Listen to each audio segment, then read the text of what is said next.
Hola, soy Eustorgio Guzmán y soy miembro de Corpógrafos Danza Contemporánea.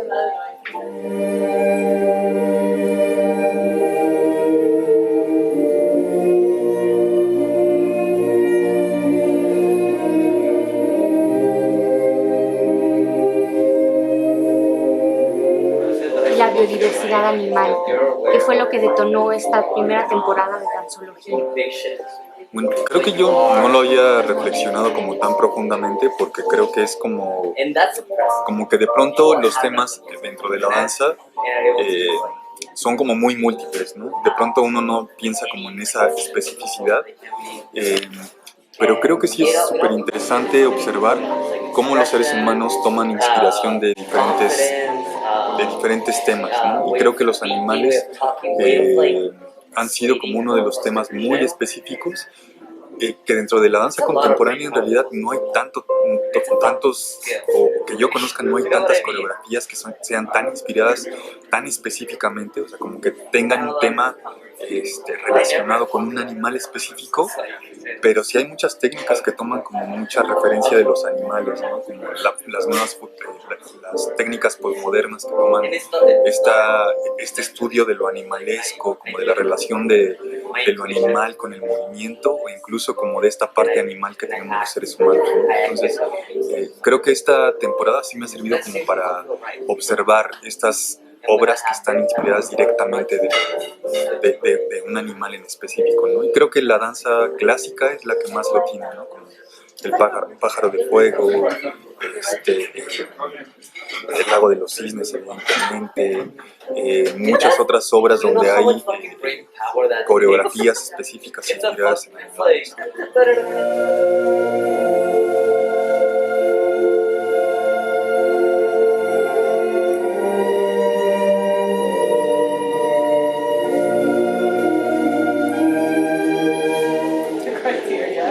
Creo que para mí principalmente el reto más grande es encontrar la cualidad de la suavidad dentro de esta pieza, porque finalmente esta pieza no tiene retos técnicos como lo puede tener otras coreografías donde el movimiento es lo más importante. Me estoy refiriendo como al movimiento técnico, estético, de una técnica en específico, ¿no? Lo que yo creo que tenía de reto esta coreografía era encontrar esta sutileza que pudiera presentar una visión mucho más íntima de una danza, ¿no? Y que no estuviera enfocada ni completamente enfocada ni ayudada completamente por un lenguaje técnico, sino más bien por un lenguaje mucho más estético y un lenguaje mucho más sutil dentro o referido hacia la cualidad de movimiento, ¿no? Entonces, para mí el reto principal fue eso, encontrar la sutileza que mostrara lo que Isabel quería, ¿no? Que era como esta idea del nacimiento, de la transformación y de la caída.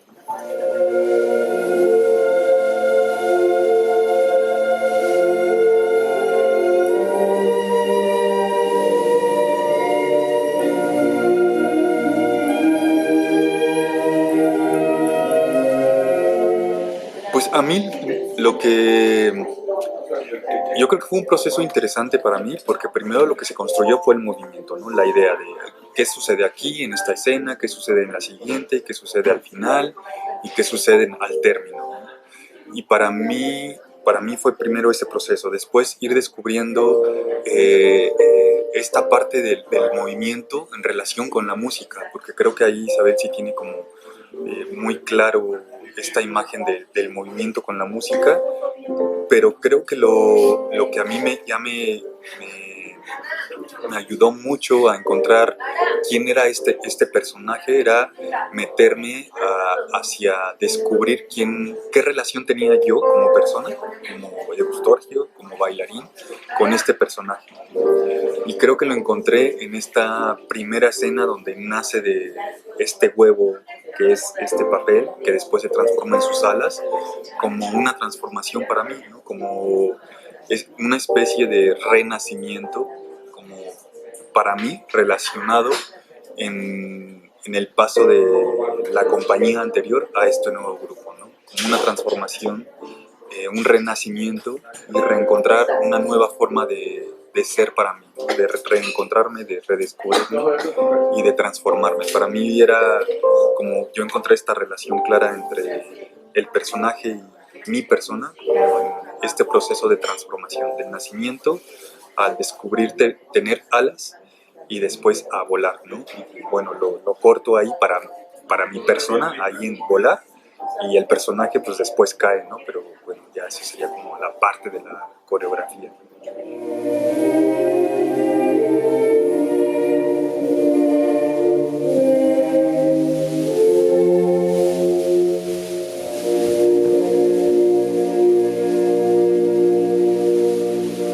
Yo creo que es otro de los retos técnicos de la coreografía, porque el papel tiene vida propia, ¿no? O sea, tú te imaginas que lo puedes manejar como quieres, pero en realidad no, ¿no? O sea, depende mucho de la temperatura del cuerpo. O sea, cuando sudas se te pega el cuerpo y entonces ya es difícil manejarlo porque se deshace. Pero creo que yo creo que la imagen que buscaba Isabel era de esta suavidad y volatilidad que tiene el papel, o sea, de esta cualidad de que puede volar, casi que como un ser único, como el papel único, como si tuviera vida propia y que acompaña el movimiento. Creo que ese fue uno de los retos, saber manejar el papel, porque cada vez es bien diferente, o sea, cada vez se puede acomodar de forma diferente, la temperatura del ambiente y del cuerpo también es diferente, entonces ese es un reto importante, ¿no? Pero creo que gran parte de la obra es la presencia del papel, ¿no? Porque esa es la que da la metáfora de la transformación, ¿no? de las alas, de esta idea de volar, ¿no? Entonces, sin ella creo que sería, ahora que lo observo, que me tocó observar como las otras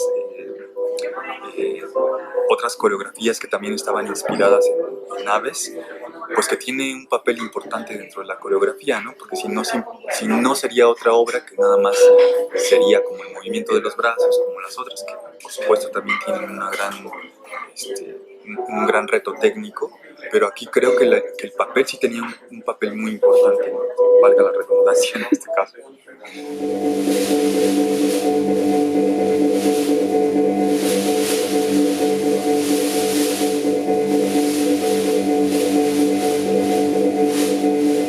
Pues para mí fue súper interesante observar cómo los diferentes géneros retoman un mismo tema, ¿no?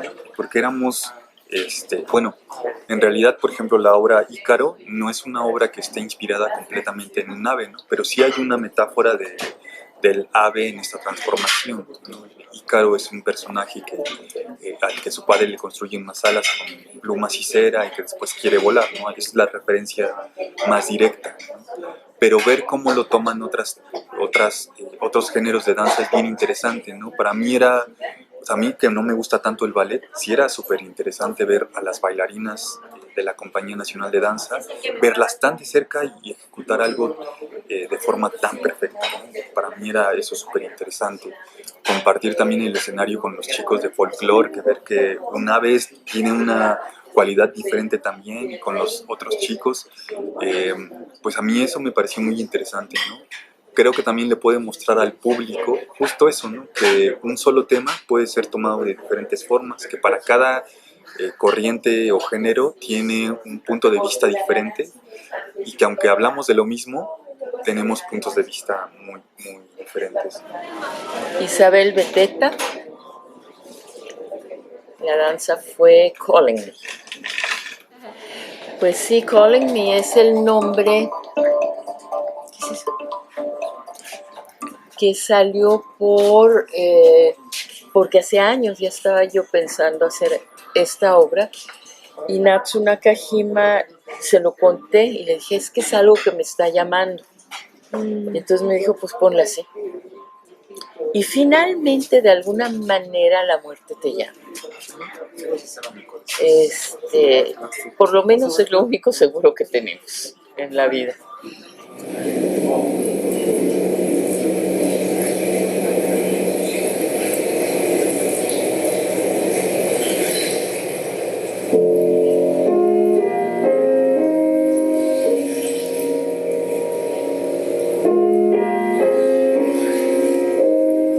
Bueno, hace un par de años me dijo a mí Héctor Garay, este año cumple 100 años de que vino Ana Pavlova a México e interpretó La muerte del cisne, cosa que se me hizo raro porque yo sabía que lo había hecho Galina Ulanova y no me acuerdo quién más.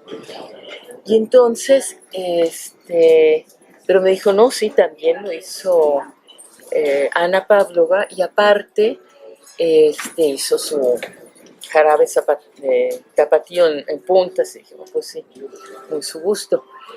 En todo caso, allí yo le dije, ay, es que yo tengo ganas de hacer una muerte del cisne con elementos de Buto, en estilo Buto. Y había yo pensado hacer 3. Iba a ser el tradicional de ballet, con quien quiera que lo estuviera bailando en la Compañía Nacional de Danza, el de Michel Descombes, que es para hombre, y luego el Collingham. Y luego no funcionó eso, no dieron los permisos para el de Michel Descombes, y la versión que yo vi de la compañía de danza, yo dije, no. Ahora en danzología hago un brinco y luego regreso. Sí, tenían el nivel las chicas, ¿no? O la chica que hizo La muerte del cisne. Pero no en lo que yo había visto. Entonces lo dejé, yo hice mi coreografía y ahí quedó.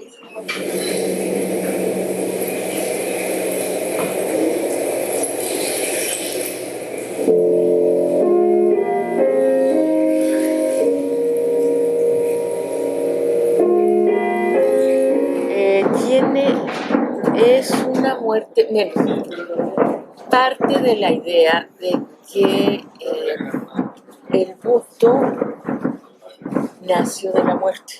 Es decir,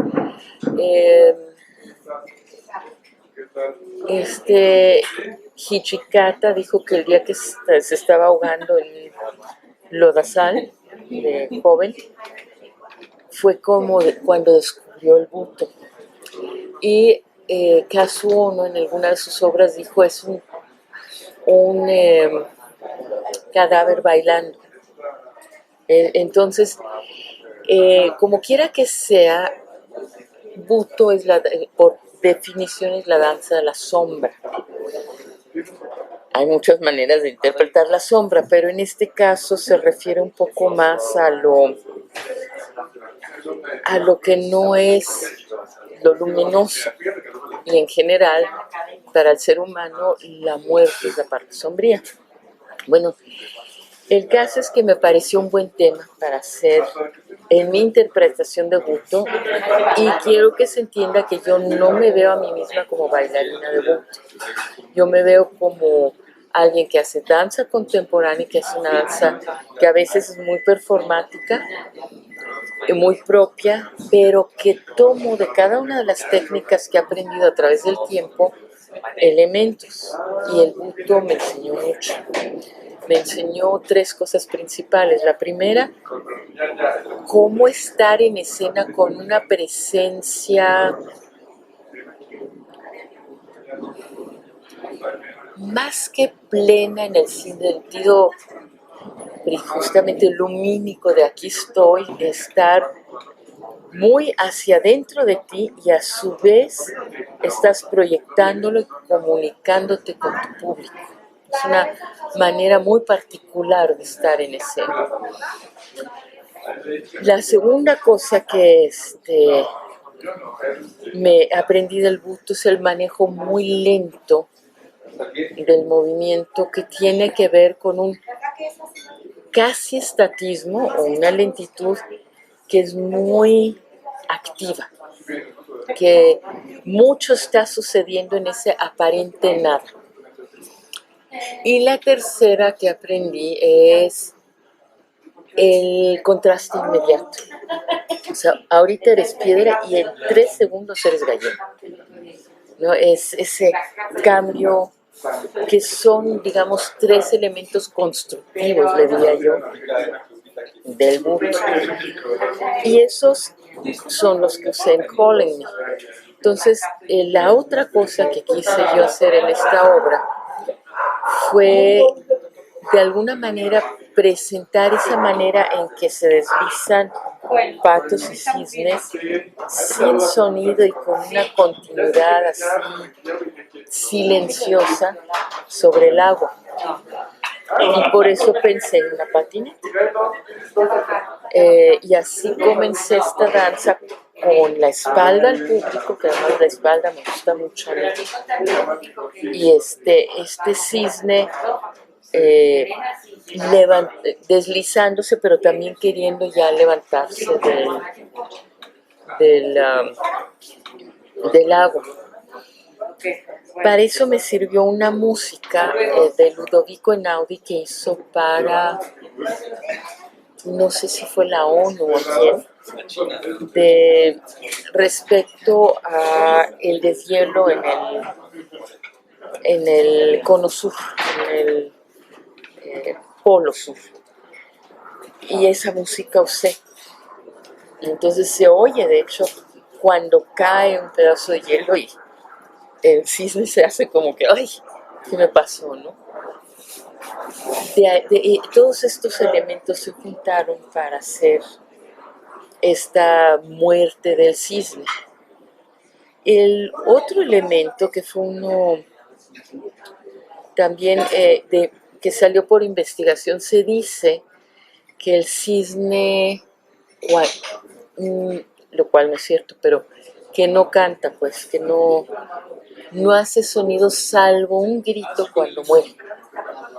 Y ese también decidí usarlo. Entonces fueron estos elementos que utilicé para hacer mi interpretación personal de la muerte del cisne. Y pequeñas cosas como me tocó ver no me acuerdo dónde, no fue Yugoslavia, pero total, en un lugar donde hay un río, sí vi a los cisnes salvajes llegar y meten su cabeza al agua y sacan su colita. Entonces también ese elemento lo usé. De hecho, los patos también lo hacen, pero con los cisnes es una cosa que literalmente las patas y la cola salen hacia arriba y el cuello se va hacia abajo, ¿no? Y todos esos elementos, bueno, se los fui uniendo y desarrollando para hacer Calling.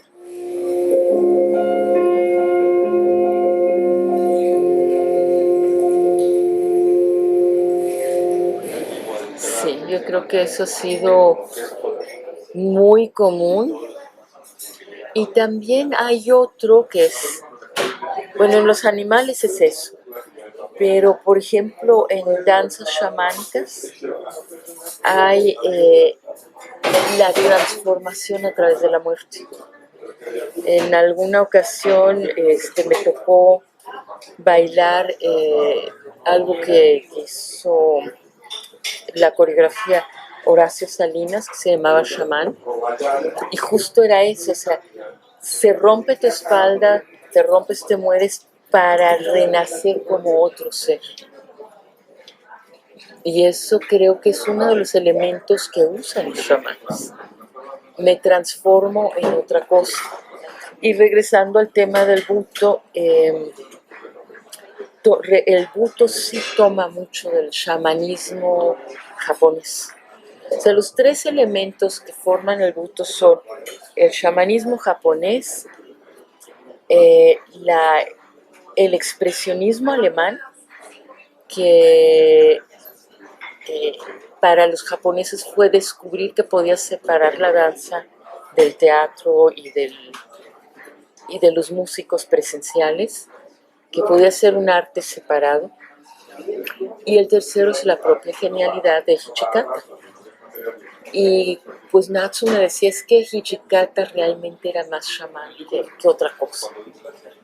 Y es ese transformarte en algo o traspasar la muerte. Y en algunas entrevistas, una que le hicieron, por ejemplo, a Wolfgang Scholz, Boris Kreuz comentaba que el artista tiene esa capacidad de traspasar la muerte. Supongo que depende de a qué te refieras como muerte, ¿no? Ir a otra existencia es uno. Claro, si tienes la muerte corporal, ahí es muy difícil que digas traspasar a qué, pero uno puede hablar de una muerte de un ciclo, del fin de un ciclo de la vida, o de una muerte psicológica, ¿no? de que algo muere para que otra cosa pueda surgir o para que te aniquiles completamente, ¿no? Según la fuerza del ser al que le suceda eso.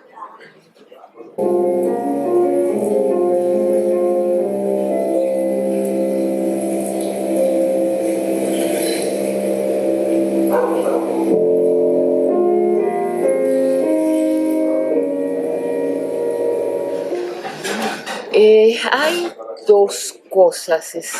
A mí me gusta mucho cómo se ve el movimiento de superficies de papel de China en el escenario y cómo refleja la luz. Y eso se presta para alas, pues, ¿no? Y en el caso del bailarín, Eustorgio Guzmán es muy largo y es muy lírico su movimiento. Entonces se prestaba para hacer ese ser que se desprende de la tierra y después que paga su gusto, ¿no? Su disfrute con que se le pasa la mano y se deshace la cera y las alas se rompen. Pero había elementos escénicos que me interesaban. Uno es la luz sobre el papel, otro es la largura y la característica de movimiento específica de Eustorgio. Y el tercer elemento, el que pudieras con efectos de luz ver como las plumitas siguen cayendo después de que ya cayó el cuerpo de este ser humano. En el mito griego, creo que es griego, es el castigo por la arrogancia de quererse comparar con los dioses. Y allí hay muchos mitos, de los cuales en algún momento me gustaría retomar uno, del castigo a la arrogancia humana que se quiere comparar con Dios, con el Creador, y quiere tomar posiciones o lugares que no le pertenecen.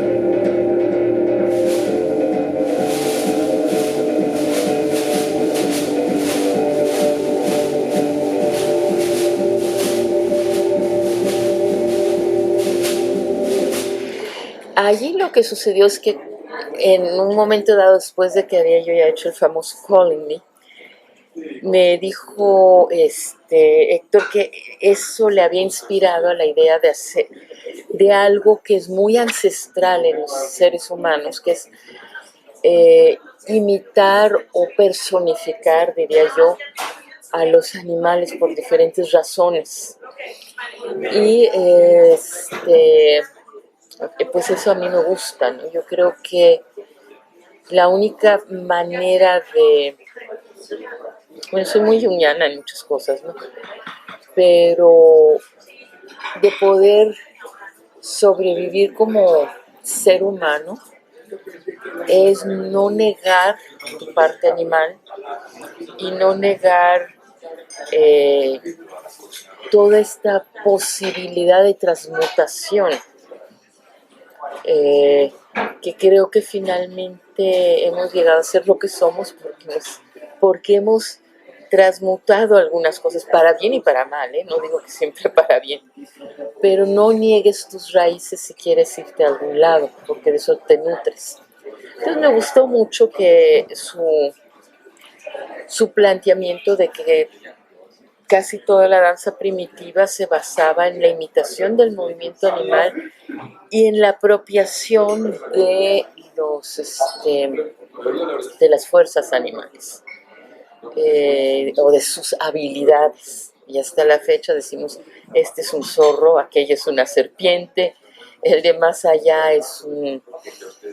se mueve como garza, ¿no? Etcétera. O sea, y para recalcar ciertas características valga la redundancia, del carácter humano, usamos parábolas, cosas que tomamos de los seres humanos. Y antiguamente esto se hacía de una forma muy ritual de apropiarse de las fuerzas animales para ir más allá, ¿no? Sobre todo era una cuestión chamánica. Con el tiempo esto se va transformando y se generan mitos, ya es un simbolismo, ya no es la copia o interpretación, ahí ya es la conceptualización. Y ya muy hacia nosotros ya es la estilización. Yo siento que lo que hacemos ya en escena es una estilización de esa conceptualización.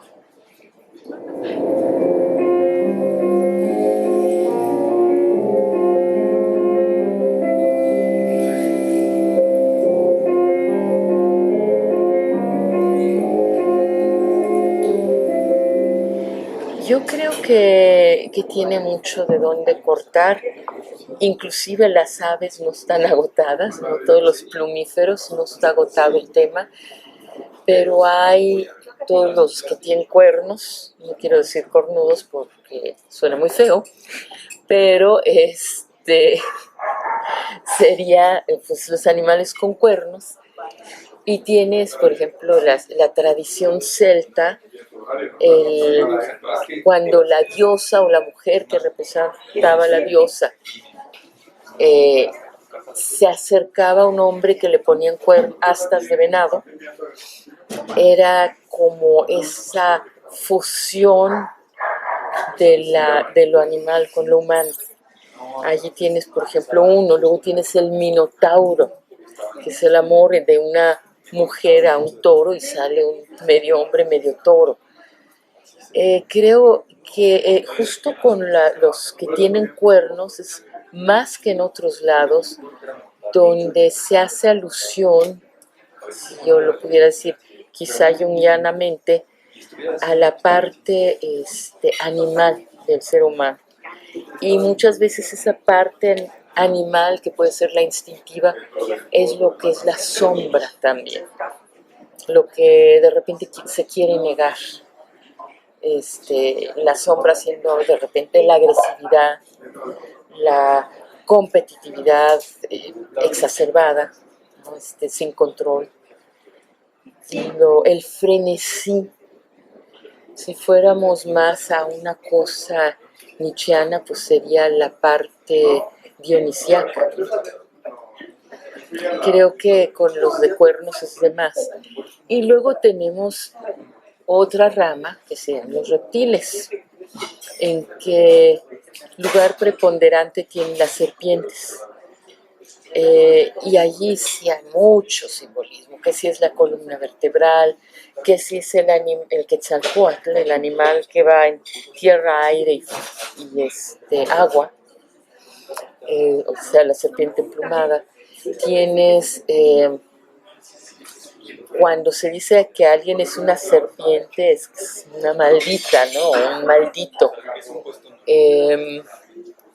Sí, la serpiente tiene muchos simbolismos, no sé cuánto hay en la danza, pero sí en el imaginario humano o público tiene muchas facetas. Y tienes también pues la iguana, particularmente en México. La danza de la iguana, creo que es de Veracruz, o no sé, o de Campeche, una cosa así, es muy conocida. No sé cuántos más haya, que es un proyecto que implica mucha investigación. Y luego tienes los animales fantásticos, que en algunos el minotauro podría entrar en los dos, por ejemplo. Pero tienes los alebrijes y eso que son producto del imaginario popular que transforma y junta animales. Tenemos también, yo pienso ahorita en las sirenas, las que a Ulises lo trataban de encantar, ¿no? En general creo que para el imaginario y la mitología popular y tradicional de muchas culturas, lo que se rescata es lo que se admira del animal, no su parte negativa. Entonces, una sirena sería una mujer de extraordinaria belleza con cola de pescado, y también eso, el pez tiene toda una simbología sexual, que también hay, bueno, dentro del mundo de la simbología hay muchísimo que rescatar con los animales.